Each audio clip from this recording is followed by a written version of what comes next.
ఆ grape tomato stamping అని. So మనం మామూలుగా ఇంగ్లీష్ ఫిల్మ్స్లో ఎక్కువ ఇలాంటి సీక్వెన్సెస్ చూస్తూ ఉంటాం.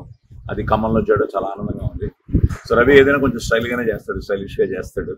సో ఖమ్మంలో ఇది జరగడం ఆన్ 30th అంటే కమింగ్ సండే 11 o'clock నుంచి మీరు అందరూ వచ్చి ఎంజాయ్ ద ఫన్. ఎందుకంటే మంచి కాన్సెప్ట్ అండ్ కొత్త కాన్సెప్ట్ కదా, ఆల్వేస్ కొత్తవి మనల్ని ఎక్సైట్ చేస్తాయి.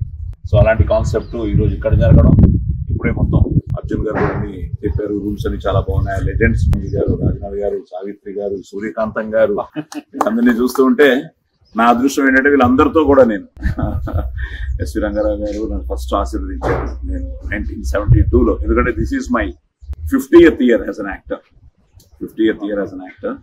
సో ఎస్వి రంగారావు గారు నన్ను ఫస్ట్ ఆశీర్వదించారు స్టేజ్ మీద. తర్వాత రామారావు గారితో ఫస్ట్ డబ్బింగ్ ఆయనతో చెప్పాను. సో సంథింగ్ బాగా ఎక్సైటెడ్ గా ఉంది. బట్ మీ అందరికీ చెప్పేది ఒకటే, don't miss the fun on 30th ఈ సండే 11 o'clock నుంచి. టొమాటో స్టాంపింగ్, ఇప్పుడు అన్నారు స్టాంపింగ్ అంటే స్టాంపింగ్ అంటే మామూలు తొక్కడం అంటే, స్టాంపింగ్ అంటే విత్ మ్యూజిక్ అని. So going to have great music. డీజేలు వస్తున్నారు చూసాను ఇప్పుడే, live band, live DJ, unlimited food and mocktail, unlimited fun. But డబ్బులు ఉన్నాయి, డబ్బులు కట్టాల్సిందే అంటున్నారు కానీ డబ్బులు ఉన్నాయి, కానీ రీజనబుల్ గా ఉందనిపించింది నాకు. సో 1499. So have fun.